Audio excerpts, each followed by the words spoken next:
Assalamualaikum warahmatullahi wabarakatuh. Waalaikumsalam warahmatullahi wabarakatuh. Alhamdulillahirabbil alamin. Berjumpa kembali dengan kami di segmen Mendengar, konten dari Majelis Masyayikh yang berbincang dengan para kiai membicarakan seputar pendidikan pesantren. Kali ini telah hadir bersama kami Kiai Jamil Hasyim. Selamat datang Kiai. Terima kasih telah berkenan meluangkan waktunya untuk sedikit berbincang dengan kami. Nah, Kiai Jamil Hasyim ini merupakan pengasuh dari Pondok Pesantren Darussalim Kalimantan Selatan.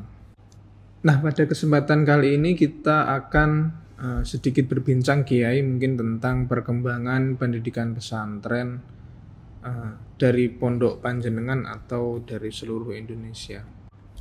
Langsung saja Kiai Jamil, yang pertama bagaimana Kiai perkembangan dan pendirian pesantren yang panjenengan asuh Kiai, bagaimana sejarahnya, sejarah perkembangan dan pendirian.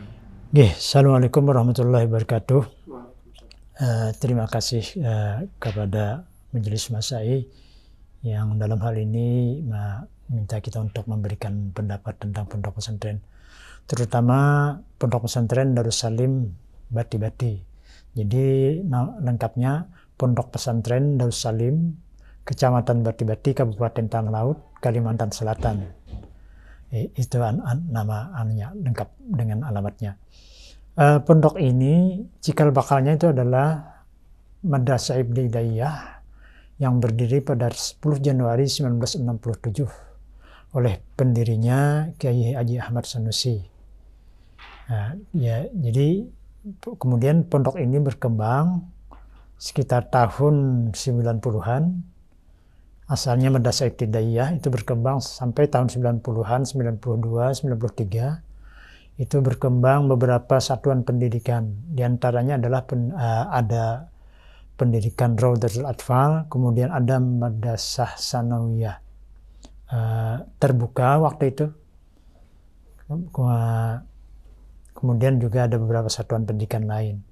Maka oleh Pak Kasih di Kabupaten Tanah Laut, atas usulan beliau, karena kita sudah mewadahi dari beberapa satuan pendidikan, maka diminta untuk dijadikan wadah pondok pesantren sebagai lembaga yang menanganinya. Nah, karena berkaitan dengan sanawiyah terbuka waktu itu. Kemudian tahun 99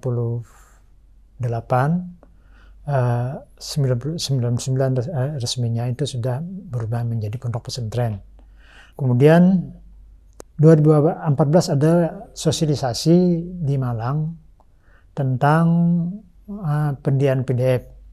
Waktu itu dikenalkan PDF ini bahwa pendirian pendidikan dina formal itu dengan santri, kalau nggak salah itu 500 santri, kemudian selama 10 tahun ke belakang, itu syarat utamanya, syarat pendirian 500 waktu itu untuk pengajuan PDF. Maka tahun 2014 itu kita tidak bisa menanggapi. Jadi dalam pikiran kita bahwa untuk Kalimantan Selatan itu susah untuk mencari 500 santri itu yang salafiyah, yang khususnya. Sebab yang pesantren yang formal itu mereka sudah membuka aliyah, sanawiyah, nah ya, yang asrama itu maksudnya. Nah, pada tahun 2016 akhir kita ketemu waktu itu dengan Pak Jayadi, masih Kesubdit waktu itu. Karena Pak Jayadi itu waktu itu pencetus itu diantaranya, beliau datang ke Kalimantan Selatan di asrama haji memperkenalkan bahwa program dia bahwa satu kabupaten itu harus ada satu PDF. Nah, tapi saya juga dengan segala kekurangan persyaratan yang tidak bisa terpenuhi. Nah, ada kelonggaran akhirnya. Waktu itu juga kita ajukan izin operasional dan alhamdulillah 2017 keluar izin operasionalnya di Desember akhir. Nah, sejak itulah ada pendidikan dina formal di Pondok Pesantren Darussalim Bati-Bati. Dan untuk Kalimantan Selatan itu kita Yang pertama itu ada 4 pondok pesantren yang sama-sama mendirikan PDF. Di antaranya Darussalim itu ada tingkat wusta ulia, kemudian Nurul Jannah di Banjarmasin sama dengan wusta ulianya. Di Hulu Sungai Utara di Amuntai itu ada 2 PDF, Ar-Rodah dan Rodatul Muta'allimin. Ini yang sekarang ngikut di Bentek semua keempatnya. Nah, jadi dengan adanya kemunculan PDF ini, waktu itu kiai saya tuh masih hidup, Kiai Ahmad Sanusi masih. Alhamdulillah artinya dengan iya masih yang pertama. Saya kan yang ketiga. Jadi ya alhamdulillah artinya program ini sesuai dengan kehendak pondok kita. Sebab beberapa tahun sebelumnya dari Kementerian Agama Kabupaten, Provinsi itu mau memasukkan program madrasah, sanawiyah, aliyah, khususnya aliyahnya itu. Oleh Pak Kiai, pikiran beliau kalau ini kita diformalkan ke madrasah, otomatis kajian kitab kuning kita hilang. Nah, jadi makanya lebih baik kita mengambil paket C, tapi kitab kuning kita tetap berkembang dan terus berkembang. Nah, itu asal mulanya beliau senang sekali menyambut ada ini, dan akhirnya sampai sekarang alhamdulillah sudah mencapai, khusus PDF-nya itu mencapai 600 santri ustaz dan ulianya itu untuk pondok pesantren Darussalim. Selain itu ada pondok-pondok lain. Jadi ada waktu itu ada 8 satuan pendidikan PDF di Kalimantan Selatan. Kemudian kalau sekarang itu sudah ada 14. Ada 14 PDF tambah dari HSO itu ada 2 satuan. Kemudian ada di daerah Rantau juga ada 2 satuan. PDF semua ya? PDF semua yang ajukan baru. Kemudian ada di Tanah Bumbu itu ada 2 satuan. Dan sekarang ini dalam proses pengajuan izin operasional ada 5 PDF yang kita tunggu. Nah, itu sekedar perkembangan PDF Kalimantan Selatan khususnya Darussalim yang kita tahu. Baik Kiai, kemudian dengan adanya Majelis Masyayikh ini bagaimana pandangan Kiai tentang perkembangan pesantren, juga bagaimana kemudian harapan Kiai terhadap Majelis Masyayikh sebagai lembaga penjaminan mutu pendidikan pesantren?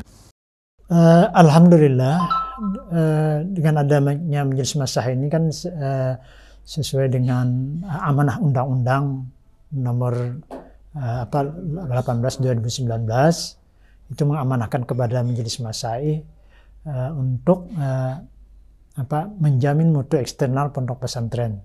Jadi perwakilan Dewan Masyayikh yang ada di pondok pesantren se-Indonesia.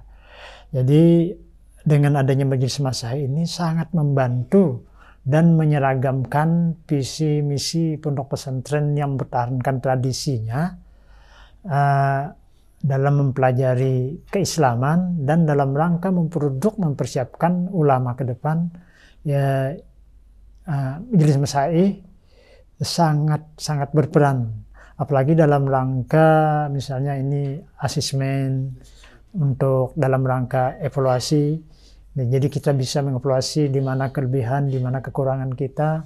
Kita pun sangat merasakan dengan adanya pertemuan ini, ternyata ini banyak membawa manfaat. Kita bisa sharing dengan pondok-pondok PDF yang lain, bisa tukar program, kemudian yang baik bisa kita lakukan, walaupun tidak sekaligus, bertahap dan lampanya. Sebab kan pondok-pondok di Jawa ini banyak yang pondok yang besar-besar. Yang di Kalimantan Selatan itu masih jauh lah banyak yang bisa saling bertukar pikiran lah ya. Bisa bertukar pikiran. Iya. Oke, baik Kiai. Kemudian yang terakhir, menurut Kiai apa sih Kiai tantangan dalam penerapan penjaminan mutu atau standar mutu pendidikan pesantren ini Kiai? Menurut saya ya karena sistem penjaminan mutu itu kan sebagaimana yang digariskan di situ, ada penjaminan mutu dalam bidang SKL, kemudian profil kelembagaannya, kemudian sarana prasarananya, lembaganya. Jadi tantangan utamanya kepada pengelola pondok itu sendiri. Sejauh mana pengasuh pondok itu mau mengembangkan wawasan pondoknya, atau sejauh mana mau pondok itu mau mencetak kader ulama yang betul-betul yang memang disiapkan dari awal, yang memang PDF ini tempatnya. Sebab begini, di Kalimantan Selatan itu, ini kan yang sekarang ini karena PKPPS itu kesubditnya kesetaraan itu sudah tidak ada lagi. Jadi kemarin itu banyak curhat kawan-kawan kita di Pondok Pesantren Salafiyah yang di bawah PKPPS itu. Mereka mengeluh untuk, pertama mengeluhnya itu karena prosedur, pertama memang mereka tidak mengetahui tentang sosialisasi undang-undang pondok ini. Ini saya akui terus terang, di Kalimantan Selatan sosialisasi undang-undang ini sangat minim. Bahkan Majelis Masyayikh baru 1 kali. Bahkan saya ketemu dengan pondok-pondok yang itu banyak yang tidak paham. Tapi alhamdulillah kita disampaikan sedikit-sedikit. Nah itu yang di tantangan utama yang menghadapi pondok salafiyah yang akan datang. Karena kan mereka galau ini. Harus ada wadah menampung mereka, dan harus memang pilihan mereka muadalah atau PDF. Sementara ada juga yang mereka itu lari ke sekolah. Mereka membuka apa itu SD, SMP, SMA, Kemendikbud langsung gitu. Tapi itu kan ada tantangan tersendiri. Tapi cita-cita pengasuh awal itu ingin mencetak kader ulama itu sudah lepas relnya. Nah ini di sini yang peran pimpinan pondoknya ini sangat berperan. Khususnya pengetahuan mereka tentang undang-undang pondok ini, tentang pendidikan dinah formal dan muadalah ini. Untuk pondok pesantren, bagi mereka yang memang komitmen untuk menyiapkan kader ulama di daerah masing-masing, maka PDF dan muadalah ini, atau khususnya PDF ini adalah wadahnya, tempatnya. Mari kita bergabung di tempat ini dan saling bahu-membahu dan sharing, tukar-menukar pendapat untuk kedepannya. Terima kasih. Kami dari media Majelis Masyayikh, ketika ada kurang lebihnya perkataan atau perbuatan, mohon maaf sebesar-besarnya Kiai. Sekian dari kami. Wallahul muwaffiq ila aqwamit thoriq. Wassalamualaikum warahmatullahi wabarakatuh.